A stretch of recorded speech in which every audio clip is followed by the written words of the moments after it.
آج ہمارے ساتھ موجود ہیں ڈاکٹر کامران بخاری آپ واشنگٹن ڈی سی سے ہمیں جوائن کر رہے ہیں. وہاں ایک تھنک ٹینک میں یہ سینئر ڈائریکٹر ہیں.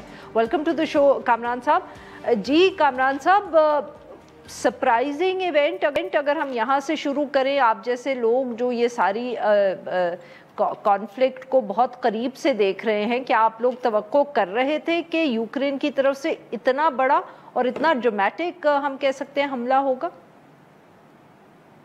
جی شکریہ عارفہ. دیکھیں, یہ تو توقع نہیں تھی کہ اتنا بڑا اور اتنا شدید قسم کا حملہ ہوگا, لیکن بال جو تھی وہ صدر ڈونلڈ ٹرمپ کے کورٹ میں تھی. اور جب انہوں نے کہا نا کہ وہ پوٹن کو کہ وہ آگ سے کھیل رہے ہیں, تو اس سے یہ اشارہ مل رہا تھا کہ اب جو ہے چونکہ بات بن نہیں رہی ہے اور مذاکرات جو ہیں وہ کہیں فروزن ہو چکے ہیں, تو پھر بیسیکلی اس کے جو کانسیکوینسز ہیں وہ امریکہ کو ڈیمنسٹریٹ کرنے تھے. اب میں یہ نہیں کہہ رہا کہ اس کے پیچھے امریکہ کا ہاتھ ہے یا جو ہے, کیونکہ یہ بات بالکل کسی کو پتہ نہیں ہے, لیکن میں صرف ٹائمنگ کو دیکھ رہا ہوں. اور دیکھیں, یہ جو اس طرح اس پیمانے کا حملہ کرنا, وہ ظاہر ہے اس کی تیاری بہت زیادہ ہوتی ہے. یہ اس میں لاجسٹیکل انڈرٹیکنگ ہے, اور اس میں بہت بڑا جو وہ ایک فیلئر ہے وہ رشین انٹیلیجنس کا ہے کہ وہ ان چیزوں کو ٹریک نہیں کر سکے, مانیٹر ڈیٹیکٹ نہیں کر سکے. لیکن دیکھیں, مذاکرات جب ہوتے ہیں تو مطلب مذاکرات ہوتے ہیں جنگ بندی کے لیے. جنگ بندی پہلے سے نہیں ہوتی, جنگ چل رہی ہوتی ہے تو مذاکرات ہوتے ہیں. یہ ہم نے تاریخ میں دیکھا ہے. اگر ویتنام وار کو ماڈل بنا کے دیکھیں تو ان کے مذاکرات چل رہے تھے اور امریکہ نے ایک اسٹریٹیجک جو ہے وہ بمبارڈمنٹ کی تھی کیمبوڈیا کے اندر, کیونکہ اس وقت مذاکرات جو تھے صحیح. وہ اٹک رہے تھے اور ان کو دوبارہ سے جو ہے چالو کرنا ہے. اب بال جو ہے وہ صدر پوٹن کے کورٹ میں ہے. اب وہ بہت ڈاکٹر مشکل میں صاحب ہے. معاف کریے گا, آپ کی بات کاٹ رہی ہوں, یعنی کہ آپ یہ کہہ رہے ہیں کہ جیسے پچھلے پاک بھارت بھی جو یہ کشیدگی رہی تو اس کے بارے میں بھی کہا جاتا ہے کہ you have to escalate to de-escalate, تو یعنی کہ آپ کہہ رہے ہیں کہ یہ یوکرین کی طرف سے بھی جو حملہ کیا گیا, this is an effort to escalate to deescalate? جی آف کورس. دیکھیں, اور تو کوئی راستہ نہیں ہے نا.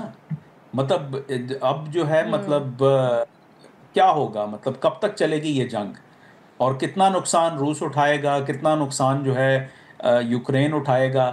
مطلب نو ون سینیریو ہے نا. تو مذاکرات تو ہونے ہی ہونے ہیں, لیکن مذاکرات میں لیوریج نہیں, کی بٹ ڈاکٹر ضرورت ہے. صاحب کیا بالکل صحیح, بٹ یہ بھی تو بات ہے نا کہ رشا شاید اب یہ سمجھے کہ ان کو اتنا امبیرس کیا گیا ہے, شرمندہ کیا گیا ہے کہ پہلے وہ اب جواب دیں گے, اس کے بعد وہ آگے کی دیکھیں گے. سو اس سے شدت اور شدت بھی آ سکتی ہے جنگ میں, اور مس انڈرسٹینڈنگ کی بھی گنجائش ہے. جی دیکھیں, جب یہ فیصلہ کیا گیا تھا, دیکھیں ایسا نہیں ہے کہ امریکہ روس کے ساتھ مذاکرات کر رہا ہے اور یوکرین پرائیویٹلی جا کے تو یہ ہٹ کے امریکہ کے سے علیحدہ ہو کے تو یہ حملہ کر دے. تو یہ ایسا تو نہیں ہو رہا نا, کیونکہ الٹیمیٹلی یوکرین کو امریکہ کی ضرورت ہے اور امریکہ کو بھی لیوریج کی ضرورت تھی. تو اب بال جو ہے صدر پوٹن کے کورٹ میں, اور آپ نے درست فرمایا کہ اب وہ بہت زیادہ شدید شرمندگی کا سامنا ہے. میسو انٹیلیجنس فیلئر ہے. یہ اتنا بڑا ملٹری انڈرٹیکنگ نہیں ہے جتنا کہ یہ رشین انٹیلیجنس فیلئر ہے. اور اب اگر اس کے بعد صدر پوٹن کی حکومت آ کے کہتی ہے کہ اچھا جو ہے نا چلیں بات چیت کرتے ہیں, تو وہ بہت کمزور نظر آتے ہیں. تو ظاہر ہے ان کو کوئی جوابی کارروائی کرنی ہے, اور وہ جوابی کارروائی جو ہے مطلب اپنی پوزیشن کو بہتر کرنے کے لیے ہوگی. اب وہ کیا ہے, کیا پولینڈ کے قریب حملہ کریں گے, مطلب یوکرینی جو ہے نا سرزمین کے اوپر, لیکن پولینڈ کے قریب, یا پھر یہ ہے کہ وہ یوکرین سے باہر ہو کے حملہ کریں گے, یعنی کہ وہ پولینڈ میں سٹرائک کریں گے. وہ بہت بڑی اسکلیشن ہوگی.